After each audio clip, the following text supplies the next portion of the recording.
Hey YouTube, welcome back, JTD Bladesmithing. Today's going to be a short video. I'm heating the blade up right now to get it quenched and hardened, and I'm going to capture that just to show you guys what that process looks like. After I heat treat it, I'm going to put it in the oven and temper it for a while. When you heat treat the high carbon steel, it gets very brittle. So to draw that back, you do what's called tempering. A lot of people will also do normalizing cycles. So they get it up to quenching temperature and then let it cool down. They do that about 3 times and then they quench it. But in order to facilitate the speed of what I'm doing, I'm just going to quench this and then I'm going to temper it in my oven. Rest of my day is going to be spent out in the sun and cleaning up the workshop. My cousin Andy that came by yesterday made quite a mess working on his blade handle material. So I'm going to get the shop back out and maybe even bust out the leaf blower and just blow it all out into the driveway and then clean it up. But stay tuned. Quenching coming up soon. Yes, YouTube, my quench tank is an old ammo can. It's not going to allow me to put the whole 13-inch blade in there, but there's no reason to quench the handle itself. Just the blade needs to be hardened. It's during the quenching process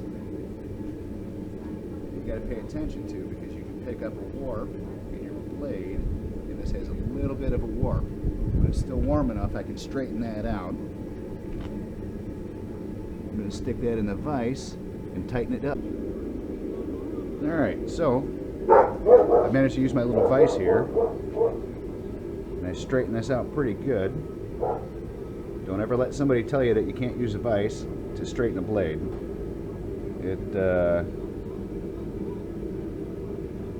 Do it right, do it carefully, and don't put too much pressure on it, you won't snap it. Now, forge scale is all this stuff you see here that's splitting off of it after the quench. That's going to clean up real quick on my belt sander, so I'm not too worried about it. But the shape overall is pretty much exactly like the drawing that I did, and I'm quite happy with that. And since I have the forge running, I've got this little old Bowie knife I've been working on from quite a while ago.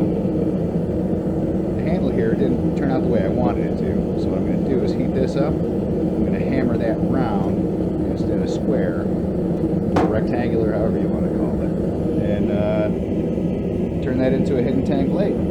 So, yeah, I'll probably show the process on that every now and then. Why not? You guys take care. Happy Sunday. Enjoy the sunshine. I almost left out something important. When you harden a blade, you do a file test on it, and the file has the grooves and everything in it.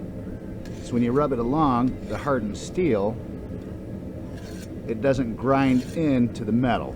That's how you know you've got a hardened blade.